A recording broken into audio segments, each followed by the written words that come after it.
And my first question to everyone this afternoon, can you hear me? Yes. Welcome to Orange World and welcome to Mildura. My name is Mario. And let me give you a quick background about myself. I was born in Belgium from Italian parents. And when I came to Australia from Belgium 50 years ago, I couldn't speak a word of English. And with a name like Mario, I couldn't speak a word of Italian either. All I could do was speaking French. Did anyone learn French at school? No. We were absolutely hopeless French here in Belgium.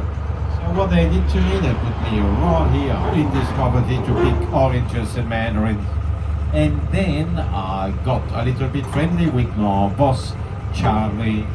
But also, I even got more friendly with his daughter, Maria. And a couple of years later, my boss became my father-in-law. Here you go, that's our story. And then we've got two children. Maria and Mario. Two children, Daniel's son, Daniel is 46, lives in East Bentley, Melbourne. And Janelle is 42 and she lives in Berwick, Melbourne. No citrus flowers out of them. Not much money in oranges, and we'll talk about that a little bit later. The beautiful trees on your left hand side are the Imperial Mandarin trees. And if you don't have one at home, that's the one I always recommend for everyone. The Imperial.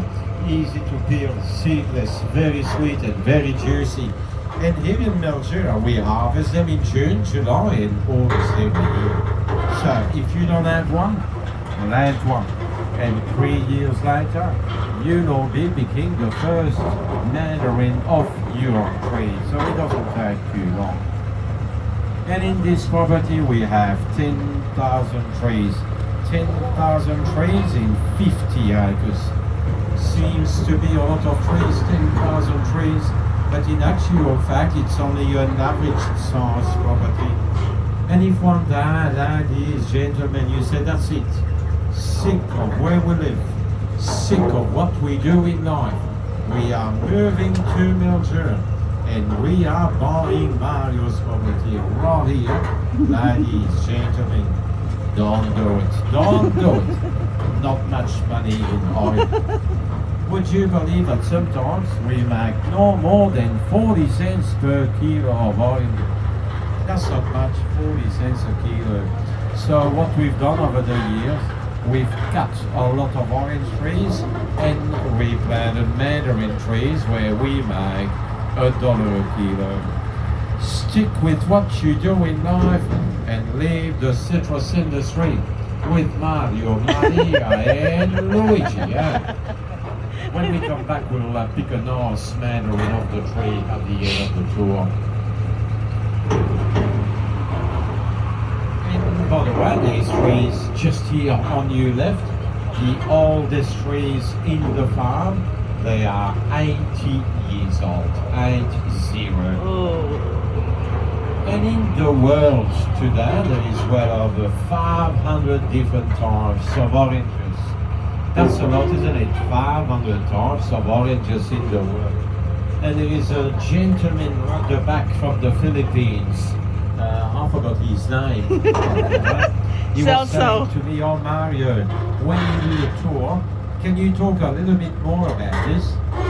So what I'm going to do for everyone there, I'm going to stop the train and I'm going to go through all these 500 different types of oranges for you right now. You got a bit of time? Not that long, yeah?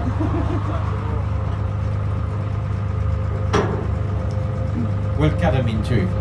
Navel's winter fruit, Valencia summer fruit.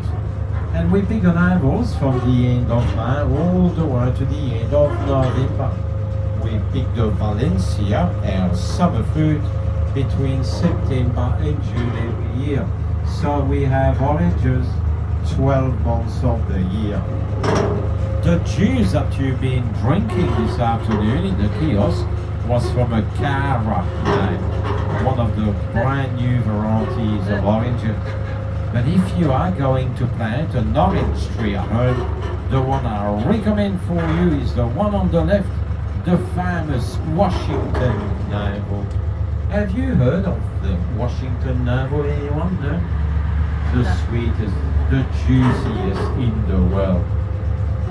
Plant one, and 6 years later, your Washington tree will look like the ones on the left. Marie and I, we planted these trees 6 years ago, and it's gonna take another year before we make a profit. One more year, when I make a profit out of these trees, I will be exactly 53 years old.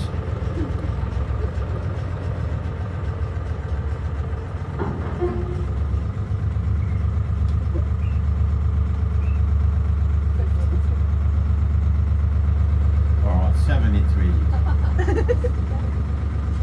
Have a look at the bottle on the tree, everyone. I'm gonna stop here for a second.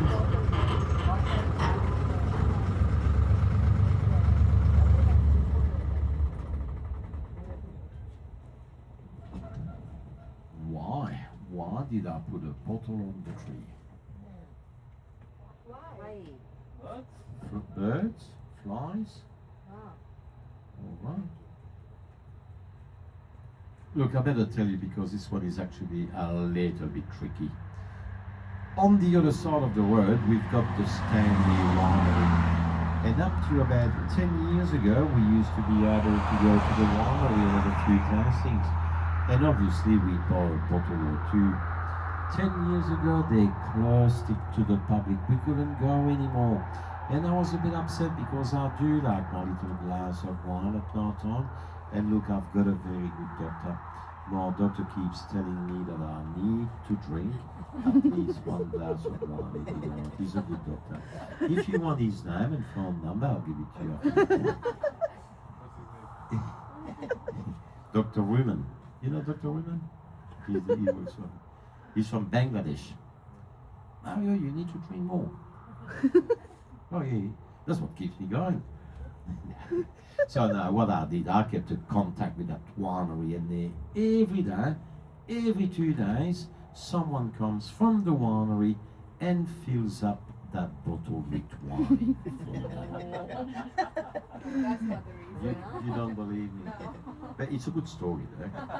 It's a better story than the fruit flower story, and that's what it is, a fruit flower trap. And all it is, if you are concerned with fruit flowers where you live, this is something that you can do. Get yourself a plastic bottle, make a few holes on the sides of the bottle, and then you put a mix of vinegar, Vegemite, detergent. Mix the three together. That will attract the fruit flower into the bottle. Once it's in the bottle, it can't get out. And it works. It works. So 50 ml of vinegar, a good teaspoon of Vegemite, and a little bit of detergent. But having said that, it only works with the Aussie fruit flowers because of the Vegemite. In Italy, we'd use limoncello. How about in Botswana?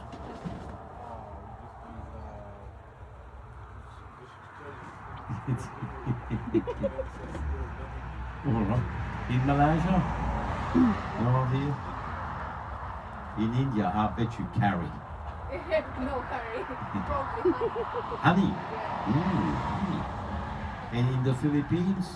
The Philippines. Peanut butter. Yeah. That's what they tell me. Very good. All right. Any question on the fruit fly? No? Yeah. That's my next topic. That's exactly as soon as we leave, I'll talk about the water. But okay, before that, did you like school? Did you like school, Mrs.? No. Hang on. You went like this. To me that means no. But to you that means yes. That's what my son-in-law does. I said, Chris, do you want a beer? No. That means yes. And the Philippines, did you like school? No. Look, I love school. Oh my God, I love school. And you know, the best years of my life were in grade 6. All 4 of them. 4 years in this. That's not bad.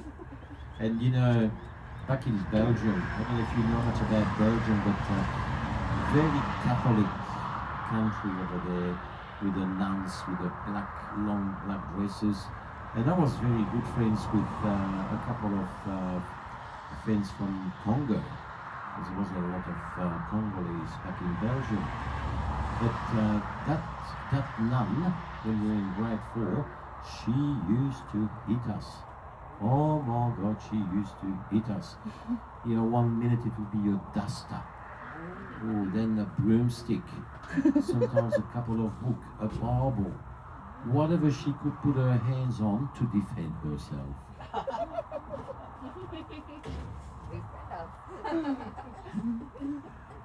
All right, we off again? Let's go.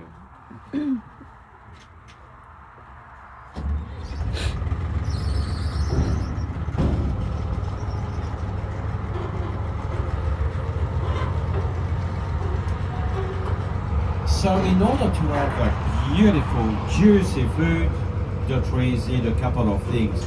And the first thing, of course, they need is water. In this property of 10,000 trees, each tree takes up to 200 liters of water every week.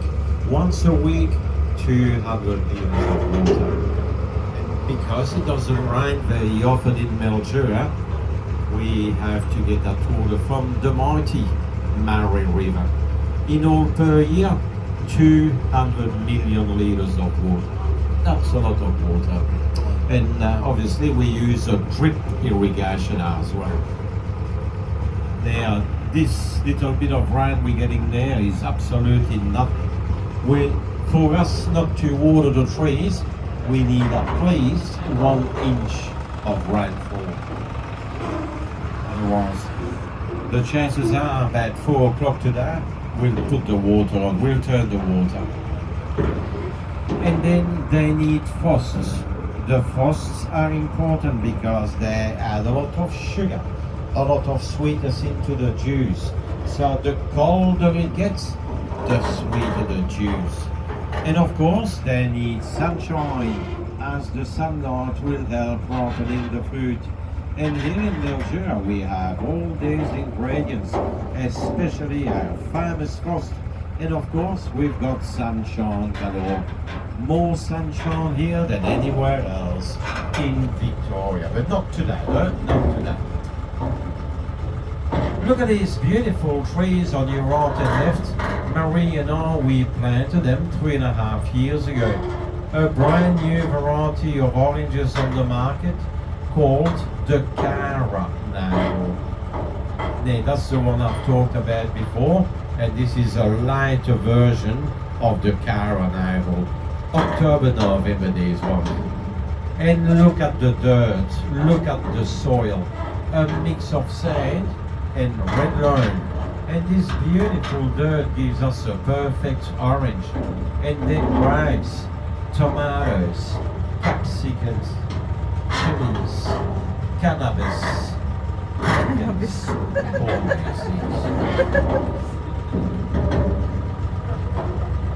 Only for medicinal purposes, the pumpkin. Now we've got a dietitian in on the train today. A quick question for her. Orange juice, is it good for you? Yes. Good for skin. Depends. Because I think the dietitian says that orange juice is just like Diet Coke.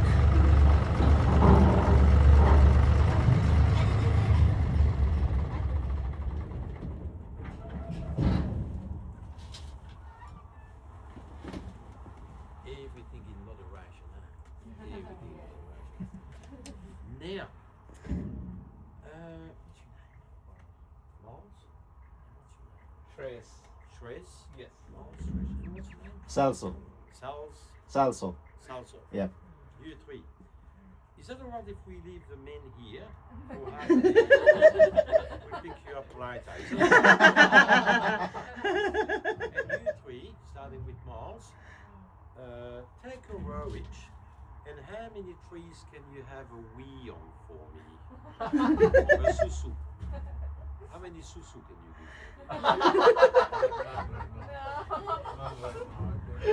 You didn't give enough juice. Yeah. You didn't give enough juice. No, if I give you too much juice, then the dietitian will complain. Don't overdo it. Salso, how many can you do for me? I think. Look, I get up at 5 o'clock every morning, and at 6 o'clock, I do 50 of them. No. Yes, I do. On a drip system, here we go. I think I need a plumber. You're gonna need plumber in theatre? Sometimes. But good for the trees. Good. It's got urea in it, male or female. But it's easier for us to go about the tree, but good for the tree. Here you go. Yeah, that urea will go back into the root system and gives it a good boost. So if you have a citrus tree, it doesn't have to be just a lemon tree, go send them in. They can do that. Okay. Any question? So with the drip irrigation system, with the pipes, these are the pipes that give that irrigation. Yeah. I'm guessing you poke holes in the side of the pipes. We don't, because when they come, they're already done. The holes Also, are already they already have made. holes. And there's a little filter So that as doesn't well. mean- That's why, so they don't block up. Yeah. Yeah. We used to have a sprinkler system like that on the ground too, but bugs would get in them in the sprinkler, and then it wouldn't work. So when we checked the water, you'd have to go to all the sprinklers, and if one was blocked up, undo it, and the water everywhere. Whilst now with the drip irrigation, once a month we flush the lines, and the water, all the rubbish get out, and we don't even have to check the water anymore. When we finish, I'll show you probably very, very tiny, a couple of millimeters if that. I'll show you how. When did you switch to drip irrigation? When? Yeah. Must be a good 6-7 years ago. Because the water from the drip irrigation also would go to the middle of the road, and the root system would be looking, following the water, chase the water, and there's no need to have long roots. We found that this root is enough, and that's why the drip irrigation, the water will go like this, and that's what we do. Very good.